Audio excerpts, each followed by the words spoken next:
স্বামী স্ত্রী যে ভুলটি করবেন না, করলে বড় ধরনের গুনাহের সম্মুখীন হয়ে যাবেন। বর্তমান সমাজের ভিতরে যারা স্বামী স্ত্রী আছেন, এই ভুলটি অধিকাংশ স্বামী স্ত্রীর মাধ্যমে হয়ে থাকে।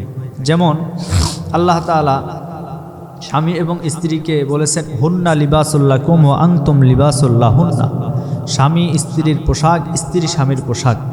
অর্থাৎ পোশাকের কাজ হলো একে অপরকে ব্যবহৃত করা। তেমনইভাবে অবৈধ সম্পর্ককে রব্বুল আলামিন বৈধ করে দিয়েছেন। স্বামী স্ত্রীর সম্পর্ক এটি হলো জান্নাতি একটি সম্পর্ক, জান্নাত থেকে এই সম্পর্ক এসেছেন। যেমন আমাদের আদি পিতা হযরত আদম আলাইহিস সালাতু ওয়াস সালামকে যখন আল্লাহ পাক রব্বুল আলামিন তৈরি করেছিলেন, করার পরে তার সঙ্গিনী হিসাবে আমাদের মা হাওয়া আলাইহিস সালাতু ওয়াস সালামকে আল্লাহ পাক আবার তৈরি করলেন।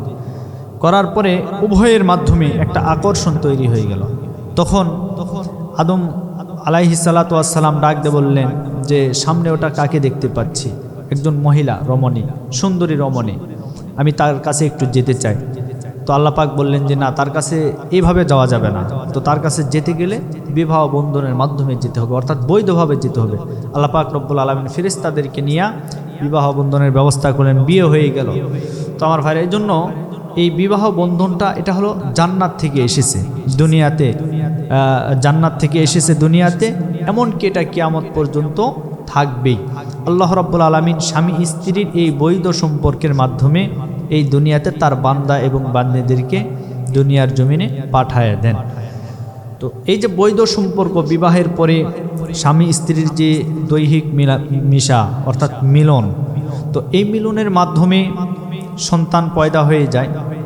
তো অনেক মা বোনেরা আছে, অনেক ভাইয়েরা আছে যারা এই সন্তানকে নষ্ট করার চেষ্টা করে, অর্থাৎ ভ্রূণ হত্যা বর্তমান সমাজে সকল জায়গায় ছড়িয়ে ছিটিয়ে পড়ছে। ভ্রূণ হত্যা, এই ভ্রূণ হত্যা এটি হচ্ছে মারাত্মক একটি অপরাধ, মারাত্মক একটি পাপ, মারাত্মক একটি গুনাহ। একটা জীবনকে আপনি নিজের হাতে মেরে ফেললেন, হত্যা করলেন। ভ্রূণ হত্যা হচ্ছে একটা মানে নিষ্পাপ একটা শিশু, নিষ্পাপ একটা বাচ্চাকে আপনি দুনিয়া থেকে চিরবিদায় করে দিলেন। কিয়ামতের ময়দানে মানুষ হত্যাকারী করলে যেভাবে পাপ হতো, সেই সমপরিমাণ পাপ দিয়া কিয়ামতের ময়দানে আপনাকে তাদের কাতারে সামিল করা হবে। এখন প্রশ্ন হলো, এক বোন বলেছেন যে সন্তান নিয়ন্ত্রণ করার জন্য, জন্ম নিয়ন্ত্রণ করার জন্য পিল খাওয়া যাবে কিনা।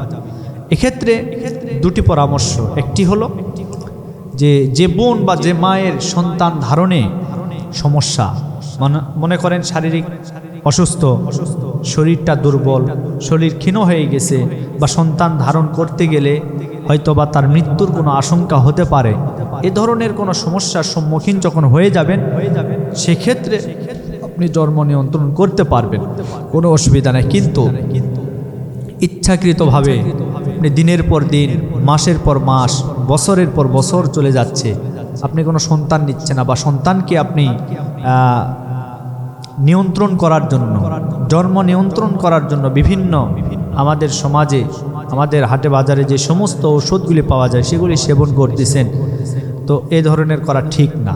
তার কারণ হলো, অনেকে আসে ভাবে সন্তান যদি আসে আমি তাকে কি খাওয়াবো, আমি তাকে কিভাবে লালন পালন করব, এই চিন্তা আপনার নয়।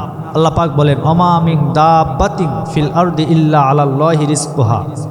এই পৃথিবীতে এমন কোনো বিচরণশীল প্রাণী নাই যে প্রাণীর রিজিকের দায়িত্ব আমি আল্লাহ গ্রহণ করি নাই। সুতরাং রিজিকের দায়িত্ব যেহেতু আল্লাহ গ্রহণ করে নিয়েছে, এই দায়িত্ব কিন্তু আপনার না। আল্লাহ পাক রব্বুল আলামিন এই পৃথিবীতে যত বান্দা বান্দি পাঠাবেন, সকলের রিজিকের দায়িত্ব আল্লাহ গ্রহণ করে নিয়েছেন। এই পৃথিবীতে যত মানুষ বৃদ্ধি পাক না কেন, যত মানুষই আসুক না কেন, আল্লাহ পাক নতুন নতুন প্রযুক্তির মাধ্যমে তার রিজিক বান্দা বান্দিদের জন্য দান করবেন। সুবহানাল্লাহ। হাইব্রিড কোনো ফসল, হাইব্রিড কোনো জাত আমাদের বাপ দাদার আমলে কেউ দেখে নাই, কিন্তু বর্তমান হাইব্রিড জাতের বিভিন্ন ফসল, এমনকি চাল পর্যন্ত হাইব্রিড বের হয়েছে। তার মানে কি, আগেকার যুগে একটা মানুষ 10 বিঘা 20 বিঘা জমিতে যখন ধান রোপণ করতো, ধরেন সর্বোচ্চ 30 মণ 40 মণ ধান পাইতো, কিন্তু বর্তমান দেখেন সেই 10 বিঘা 20 বিঘার জমিতে ধান হচ্ছে শত মণ, এরপরে আলু হচ্ছে, এরপর বিভিন্ন ফসল সবজি আল্লাহ পাক আরও দিন দিন বৃদ্ধি করে দিচ্ছে। কেন? কারণ জানে আমার বান্দা এবং বান্দিরা যতই বৃদ্ধি পাবে তাদের রিজিকের জন্য আমার যা করা দরকার আমি আল্লাহ করব। এটা আল্লাহর ওয়াদা। আল্লাহ বলেছেন পৃথিবীর সকল প্রাণীকে আমি আল্লাহ রাব্বুল আলামিন রিজিক দান করে থাকি। তো এই জন্য রিজিকের চিন্তা আপনি করবেন না। আবার পক্ষান্তরে আপনি একটি বিষয় লক্ষ্য করে দেখুন যে অনেকের বাড়িতে খাবার আছে, অনেক খাবার, কিন্তু মানুষটা খেতে পারছে না, না খেয়ে দুনিয়া থেকে বিদায় নিয়ে চলে যাচ্ছে।